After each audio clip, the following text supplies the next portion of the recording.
বিভিন্ন জায়গায় সিপিআইএম এর বিক্ষোভ আর এবার খানাকুলের ছবি দেখায়। খানাকুলে টায়ার জ্বালিয়ে অবরোধ করছেন বাসিন্দারা। এসআইআর হিয়ারিং এ হয়রানির অভিযোগে পথ অবরোধ। খানাকুলে টায়ার জ্বালিয়ে অবরোধে বাসিন্দারা। হুগলির খানাকুলের রাউতখানায় অবরোধ বিক্ষোভ।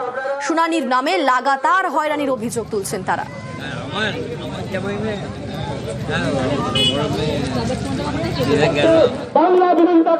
আমার হাতে আমার কাছে হিয়ারিং নোটিশ দেওয়া হয়েছে। আমার নাম জাহিদুল আলী। আমাকে দেওয়া হয়েছে কি কারণেতে? আমার বাবার নাকি 6টা পুত্র, সেই জন্য নোটিশ দেওয়া হয়েছে। কিন্তু আদেও আমার বাবার হচ্ছে আমরা 4টে ভাই বোন, আমরা 2 ভাই 2 বোন। তাহলে এই নির্বাচন কমিশনার 6 জনকে পেলো কথা? এর আর যে আমাদের 2টো ভাই বোন আছে, কথা আছে, সে নির্বাচন কমিশনারকে জানাতে হবে।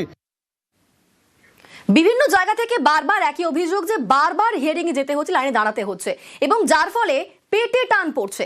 চা বাগানে যেতে পারছে না, যে কারণেই মিলছে না মজুরি। চা বাগানে যেতে পারায় মিলছে না মজুরি। আর্থিক ক্ষতির মুখে চা বাগানের শ্রমিকরা। নাগরাকাটায় বিডিও অফিসে লাইনে চা শ্রমিকরা। আমাদের সঙ্গে রয়েছেন প্রতিনিধি রকি। সত্যিই তো যারা দিন আনেন দিন খায় তাদের জন্য তো একটা দিনও গুরুত্বপূর্ণ। এভাবে বারবার হিয়ারিং এ তাদের সমস্যার মুখে পড়তে হচ্ছে তাদের। একদম অনিন্দিতা, তুমি যেমনটা বলে, যারা দিন খাওয়া মানুষ তাদের জন্য কিন্তু এসআইআর একটি কাল হয়ে দাঁড়িয়েছে, এমনটা কিন্তু অভিযোগ। কারণ দীর্ঘ লাইনে সকাল থেকে দাঁড়িয়ে রয়েছে নাগরাকাটা ব্লকের বিভিন্ন চা বাগানের শ্রমিকেরা এবং এলাকার বাসিন্দারা। এই এসআইআর তাদের হেনস্থার মুখে ফেলেছে, এমনটাই কিন্তু তারা দাবি করেছে। কারণ তারা কোথাও কোথাও দেখা যাচ্ছে যে ছোট্ট সদ্যজাত বাচ্চাকে কোলে নিয়ে মহিলারা লাইনে দাঁড়িয়ে রয়েছে। তো কোথাও দেখা যাচ্ছে যে শ্রমিকেরা দীর্ঘ পথ অতিক্রম করে এসে সকাল থেকে লাইনে দাঁড়িয়ে রয়েছে। তারা দাবি করেছে যে এইভাবে যে তাদের হ্যারাসমেন্ট, কারণ তাদের সকাল থেকে যে দাঁড়িয়ে থেকে সারাদিন থাকতে হয়, সেখানে কিন্তু আর্থিক ক্ষতির সম্মুখীন হচ্ছেন তারা। কারণ তারা দিন মজুরি খাটেন এবং বাগানে গিয়ে যদি তারা কাজ না করেন সেক্ষেত্রে কিন্তু তাদের টাকা ঘরে আসবে না এবং উনুনে চাল উঠবে না। এই সমস্যাগুলো নিয়ে কিন্তু সরব হয়েছে তৃণমূল নেতারাও এবং তারা দাবি জানিয়েছেন যে এই ধরনের হেনস্থা যদি বন্ধ না করা হয় তাহলে কিন্তু চা শ্রমিক থেকে শুরু করে সেখানকার সাধারণ মানুষ তারা কিন্তু आंदोलन नामबेन। धन्यवाद रॉकी। ट्राइबल लोग का चा बगान का, मजदूर लोग का चा बगान का, श्रमिक लोग का आके यहाँ एसआईआर करके जो हेरेसमेंट कर रहा है इलेक्शन कमीशन, एक तो छोटा छोटा अक्षर का चलते बड़ाई खाए, उस पर चीख बड़ाई होकर उसके लिए बुलाया जा रहा है। काफ़ी तकलीफ पा रहा है, सुबह से शाम तक यहाँ काम नहीं हो रहा है, फिनेंशियली प्रॉब्लम हो रहा है। इसके लिए हम लोग घोर विरोध करते हैं। अगर किसी का नाम कट गया चा बगान का, श्रमिक का, ट्राइबल नेपाली भाई का, तो हम लोग इसको घोर आंदोलन में जाएंगे। बहुत सारे लोग एसआईआर का हियरिंग के लिए आए हुए हैं। चाय बगान का आदिवासी लोग, छोटे छोटे बच्चा को लेके जो चल नहीं सक रहा है, कोई एजेड है, ये आदिवासी लोग बांग्लादेश से आए हैं। अपना बाप, अपना दादा, अपना दादी सब यहाँ पे मरा है, उसका यहीं पे जन्मा है। आज उनको प्रूव करना पड़ रहा है इलेक्शन के कमीशन के माध्यम से मैं इस देश का नागरिक हूँ या नहीं। ये बहुत लज्जाजनक बात है। এসআইআর শুনানি চলছে আর জেলায় জেলায় হয়রানিও চলছে।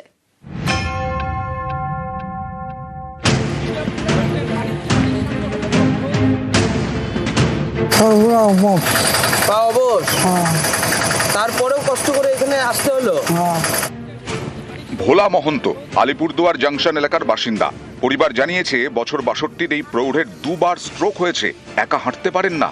তাকেও বুধবার শুনানিতে যেতে হয়, সেটাও বাড়ি থেকে প্রায় 25 কিলোমিটার দূরে আলিপুরদুয়ার 1 নম্বর ব্লকের বিডিও অফিসে।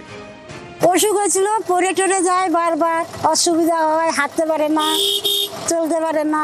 এই ইলেকশন কমিশন যদি মানে বাড়ি বাড়ি গিয়ে আপনাদের এই ইয়েটা করতে ভালো হতো। ভালো হতো। হুগলির শ্রীরামপুরের বাসিন্দা সাম্য চট্টোপাধ্যায়, সেরিব্রাল পলসির রোগ, হাঁটতে পারেন না, সঙ্গী হুইল চেয়ার। তিনিও বুধবার শুনানিতে। আমার ছেলে সাম্য চ্যাটার্জি, ও সেরিব্রাল পলসি পেশেন্ট। সঠিক কারণটা পরিষ্কার আমাদের কাছে কিছুই নয় যে কেন ডাকা হয়েছে, শুধু বলেছে কিছু একটা অমিল পাওয়া গেছে। এই অবস্থাতে একটা ছেলেকে কেন, যার 50% সেরিব্রাল পলসি, তাকে কেন ডাকা হলো আমার কাছে পরিষ্কার নয়। এসআইআর শুনানিতে লম্বা লাইন, ভিড়ে ভিড়। এই ছবিটা উত্তর 24 পরগনার হাড়োয়া ব্লকের বিডিও অফিসের। ব্লক প্রশাসনের দাবি একটি ব্লকের ৮০,০০০ জনকে এসআইআর শুনানিতে তলব করা হয়েছে। বুধবার একসঙ্গে শুনানিতে হাজির হন প্রায় ৫,০০০। এই নিয়ে তিনবার হচ্ছে। আমি বিওলার বাড়িতে গিয়ে আমি নিজস্বভাবে কাজ করেছি, সে নিজে বাড়ি এসে ছেলের মাধ্যমিক সার্টিফিকেট, তারপরে জন্ম সার্টিফিকেট, তারপরে শিডিউল কাস্ট সার্টিফিকেট সব কিছু প্রমাণপত্র দেওয়ার পরে আবার এসছে। আর হয়রানি মানে আমরা অনেক ভাই বোন, সেই জন্য আমার মানে হিয়ারিং এ ডেকেছে। এটা আমাদের হয়রানি ছাড়া আর কিছুই না। আজকে আমাদের এই বাল বাচ্চা সব ফেলে দিয়ে এখন এই লাইনে দাঁড়িয়ে থাকতে হচ্ছে। এখন ঘন্টার পর ঘন্টা কখন হবে তাও জানি না খেয়ে না দিয়ে লাইনে এইভাবেই দাঁড়িয়ে আছি।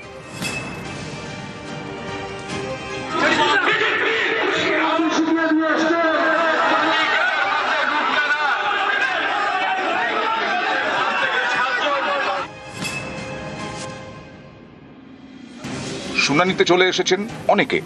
এদিকে কমিশনের অফিসারদের দেখা নেই। অভিযোগ, অপেক্ষা করতে হয়েছে 2 থেকে 3 ঘন্টা। এ নিয়ে বীরভূমের সিউড়ির 1 নম্বর বিডিও অফিসে ক্ষোভ। আমাদের কাজ কাম ছেড়ে আমরা 8টা থেকে এসে এখানে বসে আছি।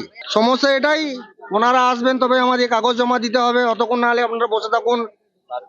কাজ ছেড়ে আসতে হয়েছে, ওনারা যখন ডাকবে তখন আসতে হবে। এতক্ষণে এসছেন ওনারা 11টায়, হিসেব করলেন না আপনার? 8টা থেকে 11টা, কতক্ষণ অপেক্ষা হচ্ছে। প্রচুর হয়রানি, এই হয়রানি বলাই যাবে না। নিউজ 18 বাংলা।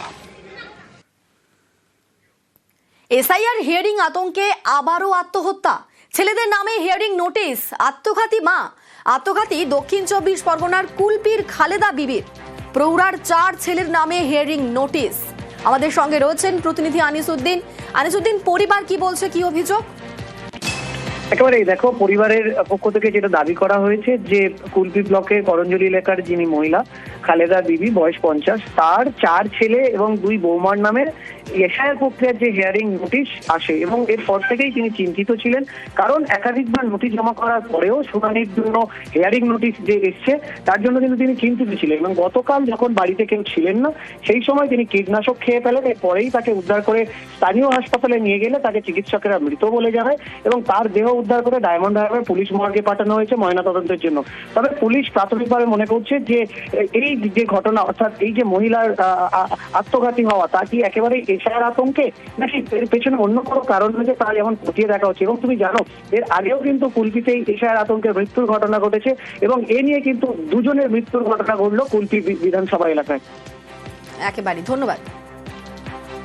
3 দিন আগে সবন থেকে বলছে আমার ভয় লেগেছে, আমার তো সব মেরে ফিরে তুলে দেবে এখান থেকে বলে কদিনের মনটা ভাত থাকে। বাধাতে ঘুরে এসে বিষ খেয়েছে, বিষ খেয়ে মারা গেছে ওই এসআইআর জন্য।